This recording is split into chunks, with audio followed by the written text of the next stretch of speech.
उम्र बढ़ना हमारी जिंदगी का एक नेचुरल प्रोसेस है, लेकिन ये नेचुरल प्रोसेस अपने साथ बहुत सारे इमोशंस लेकर आता है, उस इंसान के लिए जो एज कर रहा होता है, उसकी फैमिली के लिए और उन लोगों के लिए जिन्हें उनका ख्याल होता है। लेकिन अगर हम एक दो बातों को सामने रखें जो इंसान को बुढ़ापे के बारे में सोचने पर मजबूर कर सकती हैं, जैसे रिटायर्ड लाइफ या एक सफिशिएंट इनकम के बगैर गुजारा करना वगैरह।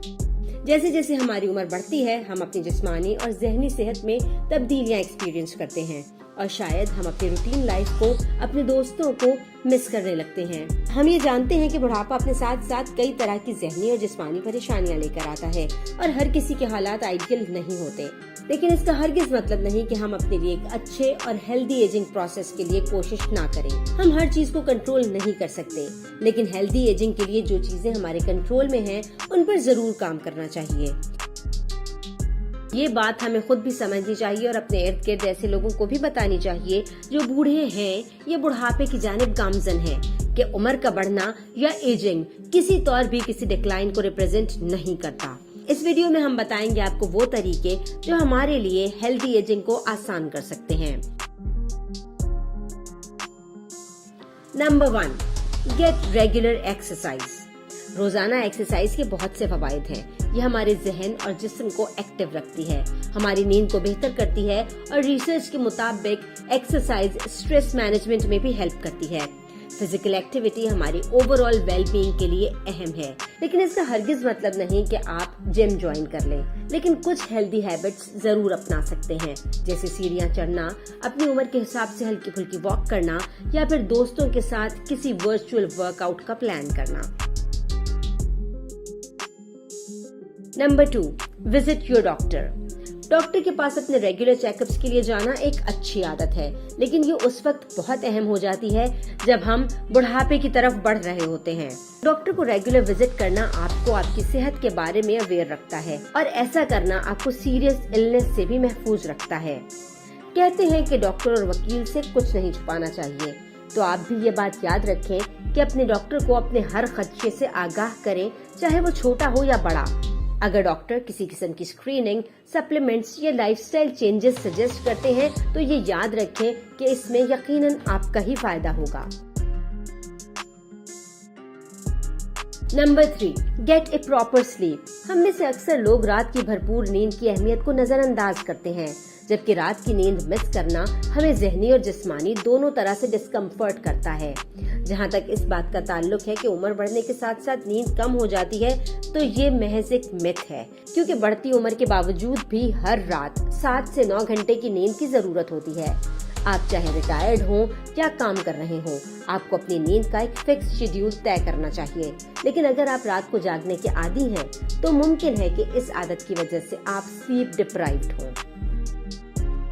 Number 4, stay positive.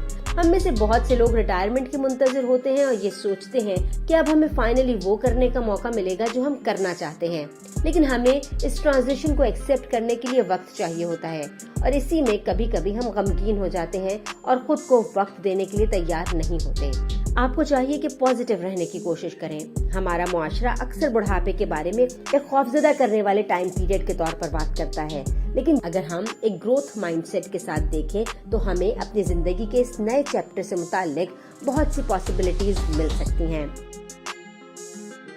Number 5, connect with friends and family. Friends and family, ये लोग हमारी जिंदगी की इन्वेस्टमेंट होते हैं। हमने अपना टाइम और इमोशंस इन्वेस्ट करके इन लोगों का टाइम अर्न किया होता है। हमारे फ्रेंड्स और फैमिली हमारी ओवरऑल हेल्थ पर एक वाज़ेह इम्पैक्ट क्रिएट करते हैं। रिसर्च के मुताबिक अपने प्यारों के साथ वक्त गुजारना हाई ब्लड प्रेशर के खतरे को कम करता है, इम्यून सिस्टम को मजबूत करता है और डिप्रेशन और एंजाइटी की शरह को कम करता है। Number 6, learn something new. इस उम्र में हमें खुद को ज़हनी और जिस्मानी दोनों तरह से एक्टिव रखना चाहिए। फिजिकली एक्टिव होने के लिए हम एक्सरसाइज करते हैं और मेंटली एक्टिव रहने के लिए बहुत अच्छा है कि हम कुछ न कुछ नया सीखने की कोशिश करें। इससे फर्क नहीं पड़ता कि हम क्या स्किल परस्यू करना चाहते हैं, एज लॉन्ग एज वो हमारे लिए नई, इंटरेस्टिंग और चैलेंजिंग है। कोई भी नया हुनर सीखने के लिए उम्र की कैद नहीं होती। Number 7, eat healthy foods. ये बात ढकी छुपी नहीं है कि सेहतमंद रहने के लिए मुतवाज़न ग़िज़ा बहुत अहम है। صحت مند غذا ہر شخص کے حساب سے مختلف ہوتی ہے، تاہم بہت سے ماہرین اس بات پر متفق ہیں کہ ہمیں ایسی غذا لینی چاہیے جس میں اناج، پھل، سبزیاں سب شامل ہوں۔ آپ کے لیے ضروری ہے کہ آپ کیلشیم اور وٹامنز لیں جو آپ کی صحت کے لیے ضروری ہیں، پھر چاہے وہ غذا سے پورا کریں یا سپلیمنٹس سے۔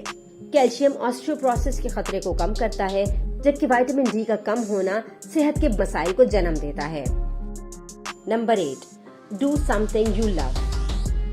ہابیز ہر عمر کے شخص کے لیے ضروری ہیں اور یہ ہماری ویل بینگ کے لیے بہت فائدہ مند ہوتی ہیں، پھر چاہے وہ یوگا کی پریکٹس ہو یا کوئی نئی زبان سیکھنا۔ یہ ہابیز ہمیں مینٹلی ایکٹیو رکھتی ہیں اور ہمیں اپنی پسند سے کنیکٹڈ رکھتی ہیں۔ ایک ریسرچ کے مطابق فن لونگ ایکٹیویٹیز میں لگے رہنا ہمارے لائف سپین کو بھی بڑھاتا ہے۔ Number 9، your mental and physical health. جیسے جیسے ہم عمر میں آگے بڑھ رہے ہوتے ہیں، ہم جسمانی صحت پر تو بہت توجہ دیتے ہیں، لیکن ذہنی صحت کو ہم صحت کی طرح ٹریٹ نہیں کرتے، جبکہ جسمانی اور ذہنی صحت ساتھ ساتھ چلتی ہیں۔ سوشل انٹریکشن دماغ کے لیے پرفیکٹ میڈیسن ہے۔ یہ ہمارے دماغ کو ایکٹیو، الرٹ اور انگیجڈ رکھتی ہے۔ جو لوگ بڑھاپے کی طرف بڑھ رہے ہوتے ہیں وہ عموماً سوشل آئسولیشن کا شکار ہوتے ہیں۔ بڑھتی عمر کے لوگ جب جسمانی طور سے کمزور محسوس کرتے ہیں یا انہیں اضافی دیکھ بھال کی ضرورت پڑتی ہے تو وہ خود کو بوجھ سمجھنے لگتے ہیں، اور بڑھتی عمر کے ساتھ ساتھ انزائٹی، ڈپریشن، یادداشت کی کمی جیسے ذہنی مسائل بڑھنے لگتے ہیں۔ فزیکل ایکٹیویٹی ایک بہترین طریقہ ہے انزائٹی اور ڈپریشن جیسی فیلنگ سے لڑنے کے لیے۔ Number 10، enjoy the moment. Mark Twain کی ایک مشہور کہاوت ہے کہ بوڑھے ہونے کی شکایت نہ کریں، کیونکہ یہ ایک ایسا پریویلیج ہے جو بہت سے لوگوں کو حاصل نہیں ہوتا۔ ہم عموماً اس طرح سے نہیں سوچتے، لیکن بڑھتی ہوئی عمر ایک تحفہ ہے۔ بزرگی ایک نعمت ہے۔ لوگ اپنے بوڑھوں کو عزت دیتے ہیں اور زندگی کی بہت ساری آسانیوں کا سبب سمجھتے ہیں۔ ان لمحات کو انجوائے کریں، شکر گزاری اپنائیں اور خود کو اپنے ان چاہنے والوں کے درمیان مگن رکھیں۔